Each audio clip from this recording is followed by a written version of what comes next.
কাঁদতে কাঁদতে নেইমার ঢুকলেন সান্তোসের মাঠে। ঢুকে লোগোতে একটা চুমু খেলেন একদম হাঁটু গেড়ে। তারপর উঠে দাঁড়িয়ে করলেন তার নিজস্ব সেলিব্রেশন, যার মাধ্যমে তিনি জানিয়ে দিলেন ঘরের ছেলে আবার ঘরে ফিরে এসেছে। নেইমারের চোখে তখন হ্যালো এভরিওয়ান, আমি আছি Talha. Welcome to my YouTube channel. আজকে কথা বলবো নেইমার জুনিয়রকে নিয়ে। নেইমার জুনিয়র সান্তোসে কিভাবে ফিরে গেলেন? তিনি কি সান্তোসেই থাকবেন নাকি অন্য কোনো ক্লাবে যোগ দিবেন? চলেন ভিডিওটি একসাথে উপভোগ করা যাক। ফুর্তি হাজারো দর্শক তখন গলা ফাটিয়ে চিৎকার করছে। সান্তোস ছিল নেইমারের প্রথম প্রেম।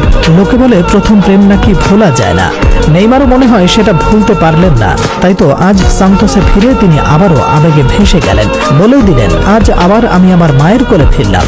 মানুষের মন যখন ব্যথিত থাকে, বুকে থাকে কষ্টের পাহাড়, তখন মানুষ তার মায়ের কোলে শুধু মাথাটা যদি রাখতে পারে, তাহলে মানুষের মনের ক্ষতর উপরে প্রলেপ লেগে যায়।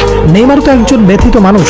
সান্তোস থেকে বের হয়ে চলে গিয়েছিলেন 7 সমুদ্র 13 নদীর ওপারে স্পেনের বার্সেলোনায়। মানুষ যেমন ঘর ছাড়ে নতুন কিছু অর্জনের আশায়, তেমনি আশা ছিল নেইমারের।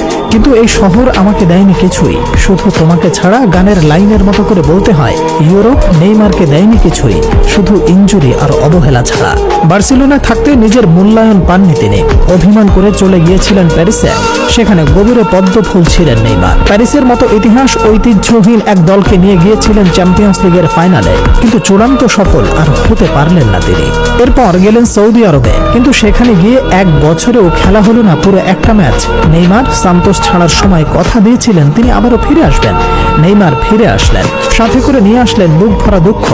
আর সেই দুঃখ নিয়ে তিনি গুটিসুটি হয়ে বসে রইলেন মায়ের বুকে। বেলমিরোর হৃদয় কাঁপানো গর্জনের মাঝে পেলের কিংবদন্তি 10 নম্বর জার্সিতে দ্বিতীয়বারের মতো অভিষিক্ত হলেন নেইমার জুনিয়র। একটা ছোট শহর থেকে বিশ্বজয়ের স্বপ্ন নিয়ে বেরিয়ে পড়া, আর আজ সেই স্বপ্নবাজ পথিক রূপে ফিরে এলেন শৈশবের উঠোনে। হাজারো কণ্ঠের সম্মিলিত উচ্ছ্বাস আকাশ ছুল। এই একই মাঠে নামলেন যেখানে একদিন প্রথম ড্রিবল করেছিলেন ছোট্ট নেইমার। সময় বদলে গেছে, খেলার মঞ্চ বড় হয়েছে, কিন্তু শেকড়ের টান তো অবিনশ্বর। সান্তোসও এখন আর আগের মতো জৌলসে নেই।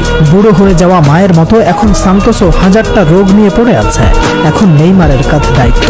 এই সান্তোসকে আবার তাজা করে তুলতে হবে। প্রশ্ন উঠেছে, নেইমার কি পারবেন সান্তোসকে আবারও পুরনো রূপে ফেরাতে? এই সান্তোস থেকে ইতিহাস তৈরি করেছিলেন নেইমার জুনিয়র। ইউরোপের বাইরে থেকেও যে ব্যালন ডিওরের লিস্টে ঢুকে যাওয়া যায়, সেটা তিনি দেখিয়ে দিয়েছিলেন তখনই। তাই নেইমারের সামর্থ্য নিয়ে প্রশ্ন তোলাটা নিছক বোকামি ছাড়া আর কিছুই নয়। নেইমার কথা দিলেন তিনি পারবেন। ইতোমধ্যেই যোগাযোগ করে ফেলেছেন থিয়াগো সিলভা, রিচার্লিসন, আর্থুর মেলো, পল পোগবাদের মতো খেলোয়াড়দের সাথে। আগে থেকে ব্রাজিলিয়ান লিগে খেলেছেন অস্কার কৌতিনহো হাল্ক। ব্রাজিলিয়ান লিগে খেলোয়াড়দের মিলন মেলা বসবে। ঘুরে দাঁড়াবে ব্রাজিলিয়ান লিগ, ঘুরে দাঁড়াবে সান্তোস, ঘুরে দাঁড়াবেন নেইমার জুনিয়র। নেইমার ভক্তদের স্বপ্ন কিংবা দুঃখ একটাই, তারা একটাবার হলেও নেইমারের হাতে বিশ্বকাপ দেখতে চান। তরুণ সাভিনহো, রাফিনহারা নেইমারের জন্য জীবন দিতে প্রস্তুত। এবার ব্রাজিল ফিরবে, এবার নেইমার ফিরবে ভয়ঙ্কর রূপে। প্রয়োজনে মিলিয়ে নিয়েন।